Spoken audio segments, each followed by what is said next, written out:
What's up, everybody? Robocon here, coming back at you with another Sword of Convallaria video. And today I want to talk Simona.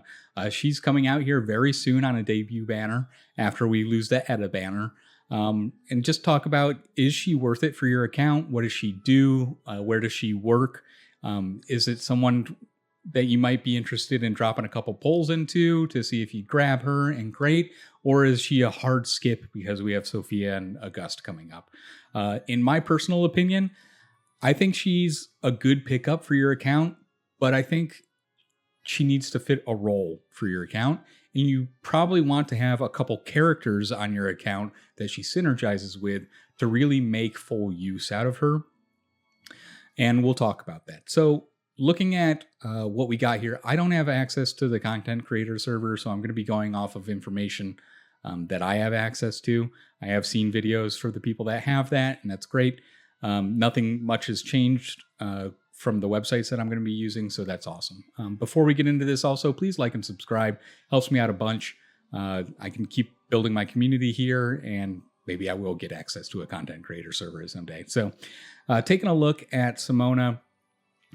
So what is she? What does she do for us? She does a lot.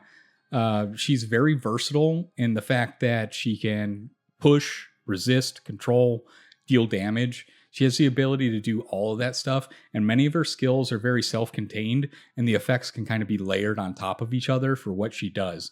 She has really good speed at a 271. She's super fast. She gets to act first and apply buffs to your team, or apply control effects out onto the battlefield. She has the ability to reposition before everyone else, so she doesn't have to take unnecessary damage. And she has, just positional advantage is so fantastic. Her ability to control the battlefield and buff is so fantastic. And the fact that she goes first just amplifies all that, right? Because you're going to be able to do this stuff before anything else happens. She's very, very flexible. She has the ability to apply the frosty or frosted effect onto the tiles, which lowers movement, which is very, very good. Most of her abilities do some sort of move down ability to targets. Move down, as we know, moving less sucks. So, everyone plays March Command for a reason, because moving more is great. So moving less sucks. And she has the ability to build ice walls and stuff like that. And what that does, since she can do it off the jump, is it gives your DPS characters kind of the ability to maneuver around and strike where they want to, especially if they themselves are resistant to Frosty, like Alexi. He's resistant to Frosty. He would be a good synergy with her. So just real quickly, kind of looking at what she's got, I'm not going to go full in depth because I'll probably end up making a guide down the road. But she works well at low star levels. Her higher star levels are great, but I don't think they're necessary. You can get a 1-star version of her and build her up over time with memory shards, and I think you're fine. You're good to go, right? If you get one and done, you're good. Build her up over time. Her 1-star increases her attack and defense, and it gives her ice armor. And that's really all you want. You just want the ice armor. Like when you get the in near death state and after being attacked, gain ice armor again, that's gravy, but your play style should be planning around when you're getting ice armor and applying it, because you're so fast. So you have the ability to plan for that. She has a basic energy wave attack that most mages have. Her skill she starts off with is pretty dope. It's Ice Lance. It's a 2 range. It has really high single target damage scaling at 130%, and it does speed 1 down and move 1 down. So it lowers their initiative and gives them less movement. That's really good for a basic skill off the jump. And this is something I'd probably keep on my bar almost all the time, because it's only 1 energy with a 0 cooldown. Everything else has pretty big cooldowns on her stuff. So if we look at her tier 1 abilities, this is where she just straight up replaces Papal Ice Priest. If you pull her, you don't need Papal Ice Priest anymore in Tower, right? Because this is Papal Ice Priest Storm, Ice Storm ability, which does the pushback and a 3x2. Great. And then we have the Kona Ice, the small 1 range X that applies the frosted stuff onto the ground. Awesome.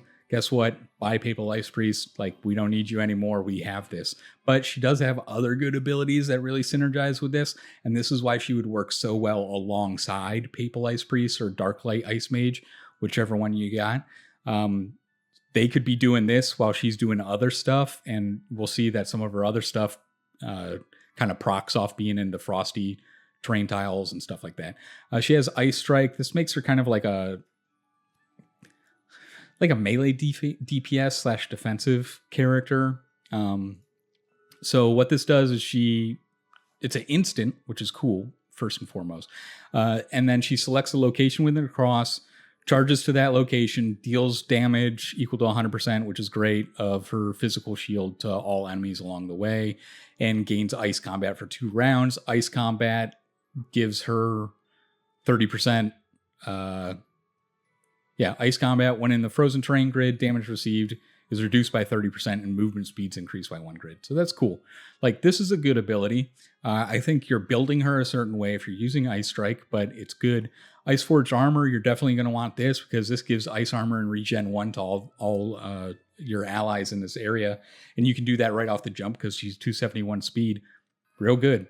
Her reactions are okay. She has this like Ice Shelter here, which when attacked with an enemy with move down 1, which she's applying to everybody, damage received is reduced by 30%. Makes it really tanky after an Ice Strike, right? So that's cool. She has this Cryogenics ability, which I think is great. So single target attack dealing 80% damage inflicted and move 3 down for 2 turns. When any move down is on a target, additionally inflict frost for 2 turns. That's a good one. Her aura kind of stinks compared to Gloria. That's going to be part of like her team synergies. I think if you have a Gloria, a Simona is a way better pickup at that point, because you don't want to be using this aura. You want to be running a Gloria alongside of her, which is giving her Gloria's aura and then using all her other abilities. Her basic attacks, she has like this nearby attack where it does 100% damage scaling and can go up to 140 if you're fulfilling the conditions of it. So that's a big hit. So if you're doing like the Ice Strike build, I think that's the way to go. And then she has Frost Strike, which does 80%. And if the enemy's healthy, it does move 1 down. I don't know if you need that because you got Ice Lance, but whatever. Winter's End is her ultimate. So it does this big 3x5 column out here. And it does in the center of the column, it does an ice wall. And if there's like a character in there, then it just freezes them solid. And then it applies Frosty to everything else. But it takes a turn to charge up, like Barrel's Meteor Storm. So that's something you need to keep in mind. And going to teams, Inanna works well with her. So now if you have a Gloria and an Inanna on your team, and you can pair them with a Simona, her value goes way, way up in polling because she has a really fantastic team to synergize well at that point. And then if you pick up an August, like most people want to, now you have a Simona, Gloria, Inanna, and an August. And that's 4 of your characters out of a 6-person team for one side of the tower. And that's really strong. And then you can pop in, if you have an Alexi, then that works really well. And I don't know, you could pop in a Tidon if you want to, if that's like what you got. You could also just pop in this, like I said, Papal Ice Priest to go alongside of her. So Gloria, Inanna, Simona, August, Papal Ice Priest. That's a pretty strong team. And then if you add an Alexi, boom, that's 6 and you're good to go. I know not everyone has an Alexi or wants to pull on that Destined banner, but if you got one, it's a consideration. And you can pop anything else in there that you like to use. It doesn't have to be an Alexi. But yeah, like she has a kit that can work really well with those characters, and they do really boost her pull potential. Her other thing here is like more of her, if you're in face tanky, when she's near death, you get 50% health and 2 energy. So that's just like a quick look at her kit. She also synergizes well with a lot of non-legendary weapons, like that green pendant that does the energy regenerate or gives you a buff after you get healed works really well with her because the regen 1, that buff that she puts on herself, heals you and allows that to proc and go off. So that's awesome. The Gazing Orb, the single target damage orb, is great for her. You don't need a legendary. You can use Gazing Orb and that Evergreen pendant and be fine with that.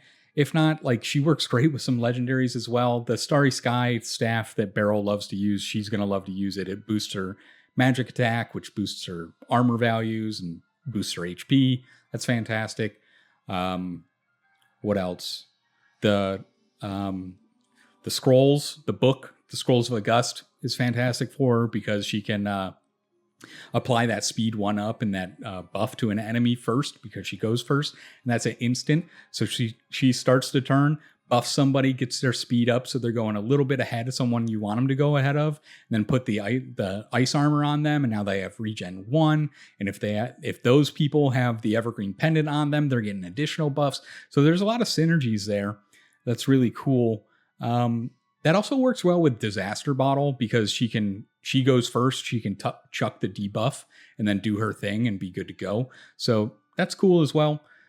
She's pretty friendly as far as gear requirement. I'd say, like, you don't need to have a legendary on her for her to work well. She has some really great rare options. So yeah, let's talk teams and does she have value to pull? So like I said before, if you have a Gloria or an Anana, then her pull value for you has went up dramatically because she synergizes so well with them. If you have a Gloria and an Anana, then the pull value skyrockets, right? Because you can put all those 3 characters on one team and they're going to synergize so well with each other and make them work so well. That's great. You do she works well with Edda as well because she does magic damage. You can have Beryl in conjunction to her. That would be a great team. And Nana, Gloria, Simona, Beryl, Edda, and then just like, I don't know, Papal Ice Priest. Like, that's a great team right there. But you need to have some of these characters for her value to be realized. If you don't have an Anana, if you don't have a Gloria, if you don't have an Edda, if you don't have these synergistic legendary characters that work alongside of her, she might be a skip.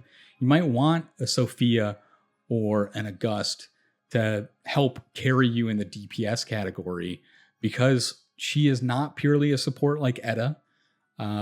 She's more like a Gloria that's kind of a hybrid support DPS, but she's not as good as Gloria, unfortunately, because her support capability is like battlefield control. She does have the ice armor buff, but she doesn't do like the banner waving like Gloria does. So anyhow, bottom line, I think if you have an Ana, if you have Gloria, if you have any one of those, her pull value's up. If you have both of those, her pull value skyrockets. She's really, really good and you can make a great team. If you have an Edda on top of that and a couple other different characters, then she goes crazy. So that's what you need to look at. You need to look at your account and does she fit there? If you have none of those characters, you have no Gloria, you have no Anana, you don't have an Edda, then I think you can skip her. Like, honestly, I don't think you need her on your account. But when I do get access to her, I will do a full complete guide. I've had COVID soon, or I've had COVID the past couple days, so I haven't made any videos, but I'm going to do one of my complete guides for everybody. So I do appreciate it. Have a great day. Bye.